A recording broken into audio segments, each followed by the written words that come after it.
Hello दोस्तों, make माई SSC channel में आप सभी का स्वागत है। आज हम जर्नल साइंस पढ़ने वाले हैं। जर्नल साइंस में हम फिजिक्स, भौतिक विज्ञान पढ़ेंगे। इसमें हम आरआरबी, एनटीपीसी और ग्रुप डी के प्रीवियस ईयर क्वेश्चन डिस्कस कर रहे हैं। अभी तक ये डे 7 है। डे 7 तक हमने अभी तक प्रीवियस ईयर के डे 6 तक क्वेश्चन डिस्कस किया है। हर सेशन में हमने 25 क्वेश्चन डिस्कस किए हैं। अब तक हम 150 क्वेश्चन डिस्कस कर चुके हैं। अब हम क्वेश्चन नंबर 151 से आगे शुरू करेंगे। यदि आपने प्रीवियस ईयर वीडियोस नहीं देखी हैं तो उन्हें जाकर जरूर देख लें। 150 क्वेश्चन हमने आरआरबी, एनटीपीसी और ग्रुप डी के पिछले सालों के किए हैं। तो चलिए आज का सेशन शुरू करते हैं। क्वेश्चन नंबर 151, चमगादड़ बाधाओं का पता लगा सकते हैं क्योंकि वे उत्पन्न करते हैं। हम जानते हैं कि चमगादड़ पराश्रव्य तरंगे या प्रश्रव्य ध्वनि तरंगे उत्पन्न करते हैं तथा वह नग्न कानों से पराश्रव्य तरंगों को सुन सकते हैं और उन्हें सह भी सकते हैं। क्वेश्चन नंबर 152, वाहन चालन हेतु पार्श्व दृश्य दर्पण होता है। जो वाहन में जो दर्पण लगा गया होता है जो पीछे देखने के लिए, वो उत्तल दर्पण होता है। ये एक वेरी इंपॉर्टेंट क्वेश्चन है। अभी तक ये SSC, CGL, CHSL, group D, NTPC लगभग सभी परीक्षाओं में पूछे जाने वाला क्वेश्चन है कि वाहन चालन हेतु दृश्य दर्पण होता है, वो कौन सा दर्पण होता है? तो वो दर्पण उत्तल दर्पण होता है। क्वेश्चन नंबर 153, पायलट लक्ष्य को निशाना बनाने के लिए बम गिराता है। तो पायलट लक्ष्य को निशाना बनाने के लिए बम कहाँ गिराता है? तो चूंकि हवाई जहाज बहुत तेज गति में होती है, यदि हम लक्ष्य के पास ले जाकर निशाना लगाएंगे तो बम भी गति में रहेगा, बम थोड़ा आगे गिरेगा। अतः लक्ष्य से पहले हमें गिराना पड़ता है बम को। क्वेश्चन नंबर 154, सबसे अधिक अपवर्तनांक वाला आंख का अंग है। सबसे अधिक अपवर्तनांक वाला आंख का अंग है। तो इसका करेक्ट आंसर है लेंस। लेंस सबसे अधिक अपवर्तनांक वाले आंख का अंग होता है। क्वेश्चन नंबर 155, परवैलिक दर्पणों का प्रयोग किया जाता है। परवैलिक दर्पणों का प्रयोग कार की हेडलाइटों में किया जाता है।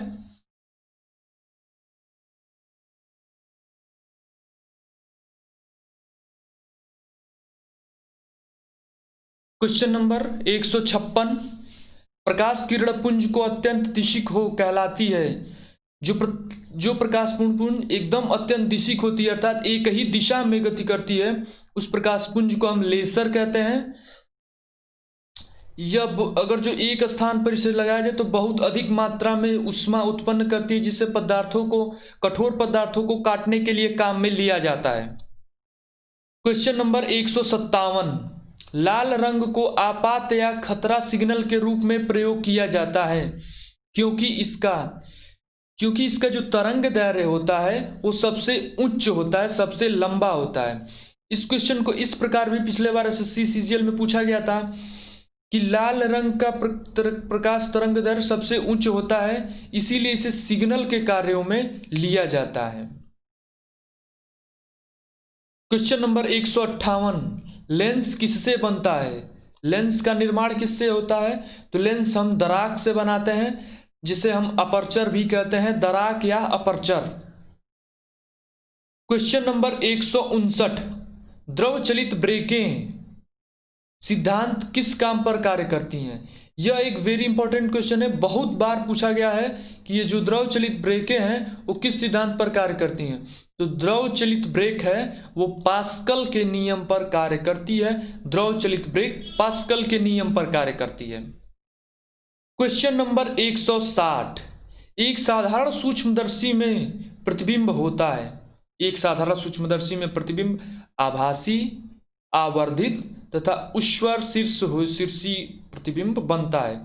एक साधारण सूक्ष्मदर्शी में आभासी प्रतिबिंब बनता है। ये अकेले सिंगल क्वेश्चन बना था कि एक साधारण सूक्ष्मदर्शी में किस प्रकार का प्रतिबिंब बनता है। तो ये अकेले सिंगल क्वेश्चन बना था कि आभासी प्रतिबिंब बनता है, क्योंकि सूक्ष्मदर्शी से जब हम देखते हैं तो छोटे वस्तुओं को बड़ा करके दिखाता है, तो वास्तव में तो वो वस्तु छोटी ही है, लेकिन हमें बड़ा होने का सिर्फ एहसास होता है। इसीलिए इसका करेक्ट आंसर आभासी होगा। क्वेश्चन नंबर 161, आकाश में नीला रंग प्रकट होने के साथ संबंधित प्रकाश की परिघटना है। यह प्रकाश का प्रकीर्णन कहलाता है। प्रकाश प्रकीर्णन के कारण ही आकाश का रंग नीला दिखाई देता है, क्योंकि नीले रंग का प्रकीर्णन सबसे अधिक होता है। क्वेश्चन नंबर 162, टेलीविजन पर बिंब आकृति की तीक्ष्णता को कहा जाता है। इसको हम इंग्लिश में रिजोल्यूशन कहते हैं तथा हिंदी में वियोजन कहते हैं। जो टेलीविजन पर बिंब की आकृति की जो तीक्ष्णता होती है, कितने तीक्ष्णता से दिखाया जाएगा उसे हम रिजोल्यूशन कहते हैं या फिर उसे वियोजन कहते हैं। नेक्स्ट क्वेश्चन, क्वेश्चन नंबर 163, लंबी दूरी के बेतार संचार के लिए अपेक्षित तरंगे होती हैं, उसे हम रेडियो तरंगे कहते हैं।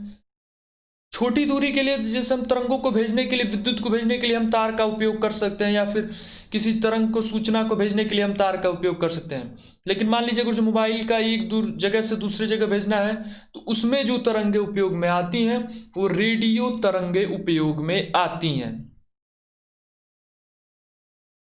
क्वेश्चन नंबर 164, परिदर्शी या पेरिस्कोप किस सिद्धांत पर कार्य करता है। तो परिदर्शी ये विवर्तन के सिद्धांत पर कार्य करता है। विवर्तन का सिद्धांत हमने इंटरमीडिएट में पढ़ा है कि जब कोई प्रकाश एक माध्यम से दूसरे माध्यम में जाती है तथा किसी तीक्ष्ण किनारे से टकराती है तो वो अपने मार्ग से परिवर्तित हो जाती है। क्वेश्चन नंबर 165, हीरे की चमक का कारण है। हीरे की चमक का कारण है प्रकाश का संपूर्ण आंतरिक परावर्तन।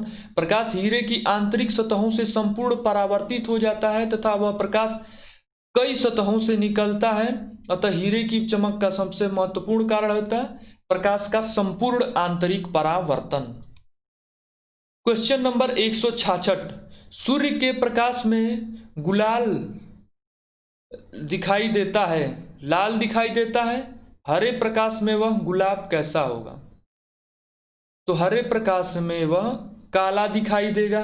सूर्य के प्रकाश में गुलाल लाल दिखाई देता है, हरे प्रकाश में वही गुलाल कैसा दिखाई देगा, तो वो गुलाब काला दिखाई देगा। यदि वह गुलाब को हरे प्रकाश में हम देखें तो गुलाब काला दिखाई देगा। क्वेश्चन नंबर 167, आवर्धक लेंस वास्तव में क्या होता है। जो आवर्धक लेंस होता है वास्तव में वह एक उत्तल लेंस होता है। उत्तल लेंस को ही हम आवर्धक लेंस भी कहते हैं। क्वेश्चन नंबर 168, परावर्तित प्रकाश में ऊर्जा आपतन कोण पर निर्भर करती है। आपतन कोण, यहाँ आपन नहीं, यहाँ आपतन कोण है, आपतन कोण पर निर्भर नहीं करती है। परावर्तित प्रकाश में ऊर्जा आपतन कोण पर निर्भर नहीं करती है। यह ग्रुप डी के पिछले साल में पूछा गया क्वेश्चन है। यह एक वेरी इंपॉर्टेंट क्वेश्चन है। जो परावर्तित प्रकाश में ऊर्जा होती है वो आपतन कोण पर निर्भर नहीं करती है। क्वेश्चन नंबर 169, पानी में हवा का बुलबुला व्यवहार करता है। पानी में जो हवा का बुलबुला होता है वो अवतल लेंस की भांति व्यवहार करता है। इसका करेक्ट आंसर है अवतल लेंस की भांति। पानी में हवा का बुलबुला अवतल लेंस की भांति व्यवहार करता है। क्वेश्चन नंबर 170, प्रिज्म से गुजरने पर प्रकाश का कौन सा रंग सबसे अधिक विचलन दर्शाई देता है। इसका करेक्ट आंसर है बैगनी। बैगनी रंग में सबसे अधिक विचलन होता है। जब प्रकाश कोई प्रिज्म से गुजरता है तो बैगनी रंग का विचलन सबसे अधिक होता है। क्वेश्चन नंबर 171, किसी खगोलीय दूरबीन की आवर्धन क्षमता कैसे कम की जा सकती है। नेत्रिका की फोकस दूरी बढ़ाकर। नेत्रिका लेंस या हम कह सकते हैं नेत्रिका लेंस की फोकस दूरी बढ़ाकर, नेत्रिका लेंस की फोकस दूरी बढ़ाकर किसी खगोलीय दूरबीन की आवर्धन क्षमता कम की जा सकती है। क्वेश्चन नंबर 172, जब किसी दर्पण से कोई प्रकाश तरंग परावर्तित होती है तब परिवर्तन होता है, उसके तरंग दैर्घ्य में परिवर्तन होता है।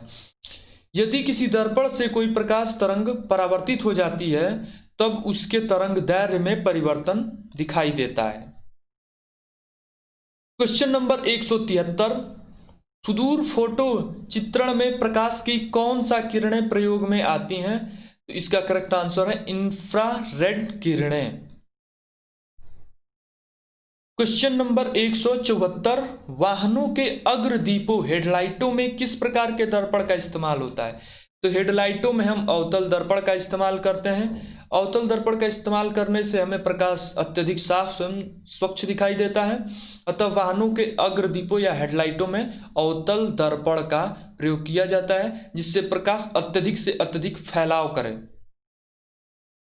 क्वेश्चन नंबर 175, भिन्न कोणों वाले परंतु समान ऊंचाई वाले दो आनत समतल पर किसी गोल के लुढ़कने में वही समय और वही गतिज ऊर्जा लगती है। किसी गोली पिंड को लुढ़कने में सेम समय मतलब समान समय और समान ही गतिज ऊर्जा लगती है। आज का सेशन यहीं पे समाप्त करते हैं। ये डे 7 था। इससे पहले हम पार्ट 6 और डिस्कस कर चुके हैं। इन पार्ट 6 में हमने प्रीवियस ईयर के 150 question RRB NTPC group D के डिस्कस किए हैं। यदि आपने वो वीडियोस नहीं देखी हैं तो कृपया उस वीडियो को जरूर देख लें।